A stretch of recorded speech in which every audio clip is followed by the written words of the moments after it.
Good evening, everybody. Tonight we're going to be tying a electric chicken clouser. So we're going to start off with a size 1/0 Gamakatsu saltwater hook. We're going to be using some yellow thread because unfortunately I don't have any chenille color flat wax anymore. Typically what I'll use is Danville 210 denier, similar to this, which is more of a flat wax type thread. It's really good for doing the clousers, in my opinion. Allows you to build up a nice big front nose to them. But we're going to make do with what we got tonight. So the electric chicken is comprised of two parts. We have our chartreuse bucktail and we have our pink bucktail. So the pink is going to be the bottom, chartreuse will be the top. In addition to that, we're also going to add a little bit of UV crystal flash to it tonight. We're going to be using a bead chain for the eyes.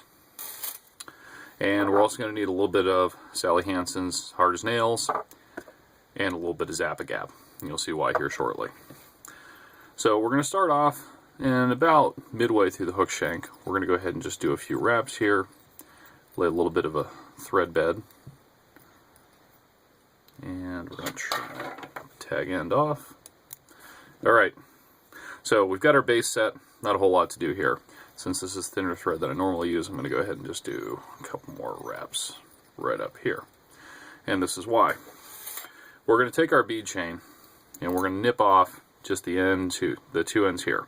So we want to get those two barbells and leave that little barbell right there in the center intact. So just going to use a pair of pliers for that. And now I'm done. Now sometimes you'll see that the little barbell end will get stuck outside the eye of the one you cut previously. If you just work it around a little bit, it has a tendency to get set in there, though it's not guaranteed that it'll get exactly where it needs to be. That one's not quite all the way. So we're going to take this barbell, sorry you can't see it, we did 2 loops of string around it just to get it set. And now we're going to start doing a couple of figure 8 type patterns, wraps, then a couple of cross wraps, and then finally I hear some people refer to these as halo wraps. We're going to wrap up underneath the eyes of the barbell here. That tightens up all that thread that we've got in there previously. So now you can see we can turn around the body of the hook pretty well, but we're not sliding back and forth, we're not moving forward, we're not moving back. So once I've got that set, I'm going to go ahead and do a few wraps up towards the front here. Alright, and we're going to do our first application of super glue. Because these are used traditionally for saltwater or bass fishing, you want to make them a little bit more stout than normal. So it's worth the effort of going ahead and putting a little bit of Zap-A-Gab on when you can. We're going to give that just a second to set up here.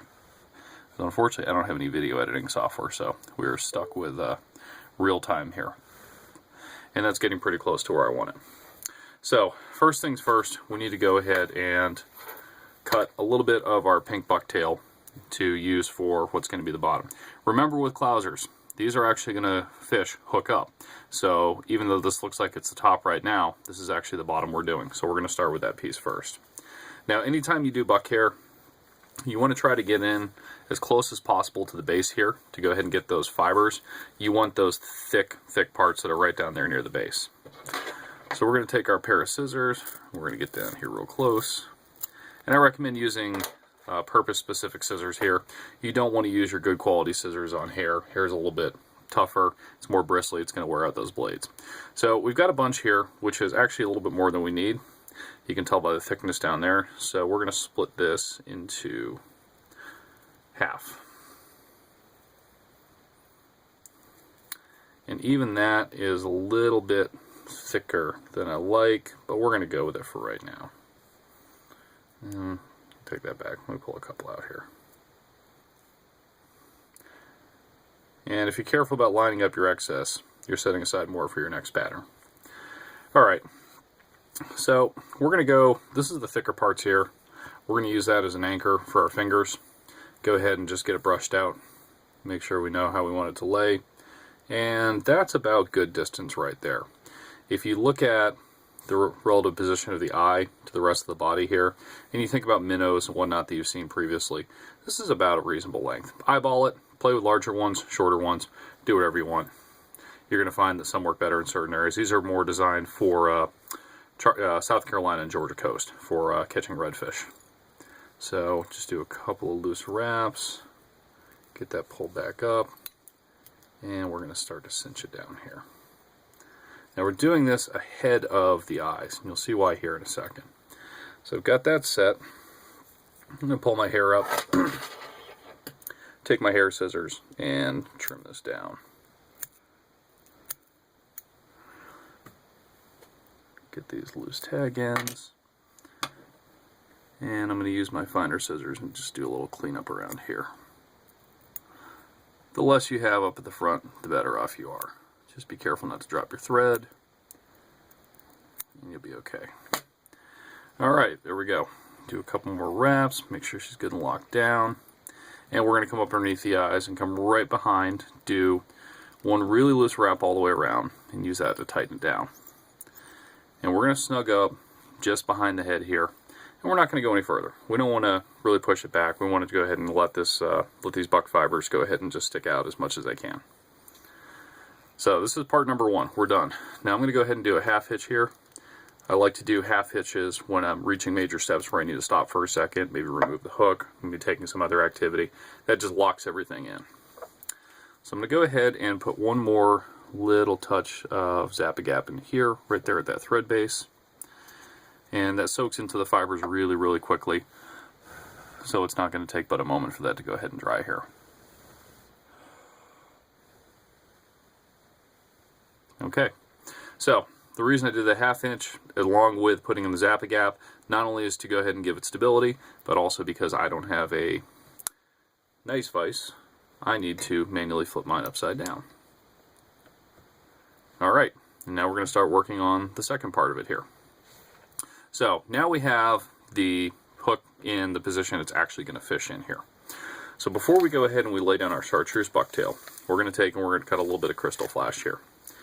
Don't need a terrible amount, maybe 6 to 8 strands, depends on preference. Play around with it, see what you like, see what catches fish. But a good starting point is going to be 6 to 8 strands. Let me go ahead and get a few cut off here. I always cut them a little bit longer than I need. And there we go. So a few more than 6, but that'll be okay. Let me get this straightened out. Alright, and now when we lay them down, we're going to try to get that one long one out of the way so they're fairly even with distribution but not perfectly. And try to split the difference between them on the hook, sort of split that in the middle. And don't let them get any further out than the end of the bucktail down here. You want them a little bit embedded in it. And we're going to do 1 wrap, 2, 3, 4, 5, 6, 7, 8, 9, 10. Okay, we've got those locked down. And now we're going to trim them off right down there. So I missed one. Alright, so we've got our crystal flash laid down. One more very light application of super glue just to lock that in place. And you can see I'm not using a lot of super glue at all. I'm just letting a little bit of a bubble hang down at the end here and just touching that, letting gravity do the work. Little super glue goes a very, very long way. Now for the top, we're going to want a few more fibers of chartreuse than we used on the bottom there of the pink. So just like we did earlier, we're going to go ahead and we're going to get a batch out. Get that as close down to the base as you can when you cut it.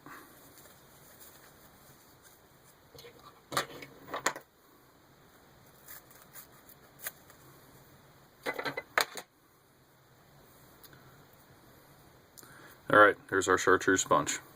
Go ahead and clear out the stragglers. Get any funky looking ones out of the way. It's easier to do it now than when you have it on there. And that's way too much. That's way too thick. One of the key tenets of Clousers is supposedly sparsity. Not quite sure if I buy that school of thought just yet, though I do try to make the tops a little bit thicker. So that's about good right there. So we're going to go ahead and we're going to match up with the length that we have down towards the end of the hook here. And oops, forgot to do something. We need to wrap forward, and there's a reason for this. Go ahead and lay a little bit here. And reset. Once again, split the difference down the hook. And cinch wrap. Whoops, we broke off our string. Alright, damage control time.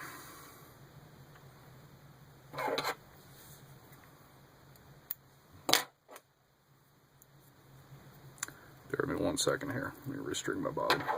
So one of the problems of using these thinner threads, you have a tendency to pull tighter than you would on smaller, nymphs, midges, and mergers with Clousers. So you want a thicker, stronger thread.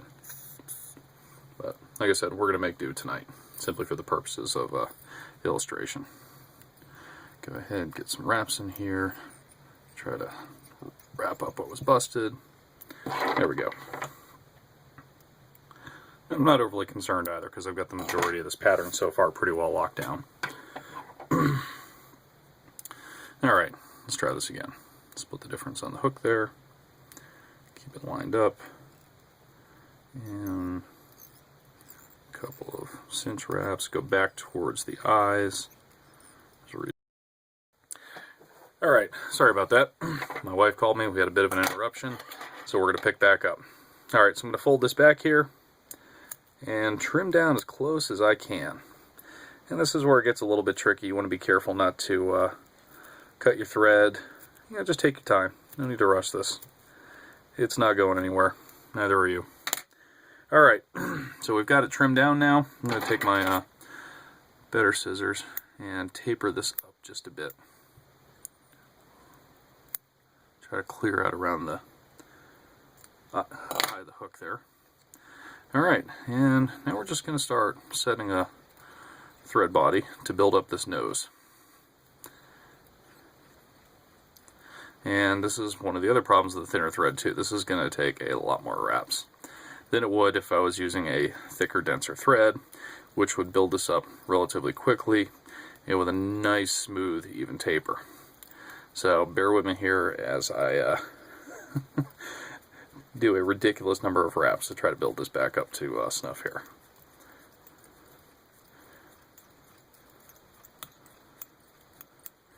But trust me, this is worth the effort.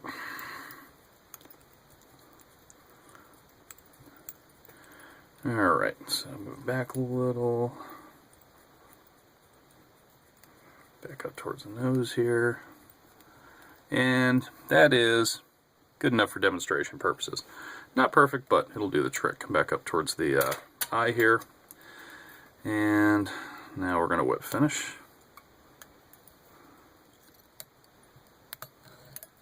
One. I have a habit of doing two. Two. Alright. Now we can cut our thread down. And here comes the last part of this. So we're going to take our Sally Hansen's Hard as Nails, run that shaft around the inside of the bottle to scrape off excess, dab our brush a bit, but we still got a lot of material, or a lot of liquid in there. And we're going to dab some of that on there, and then I'm going to flip it over, pardon the angle, and do some on here as well as the top of the head.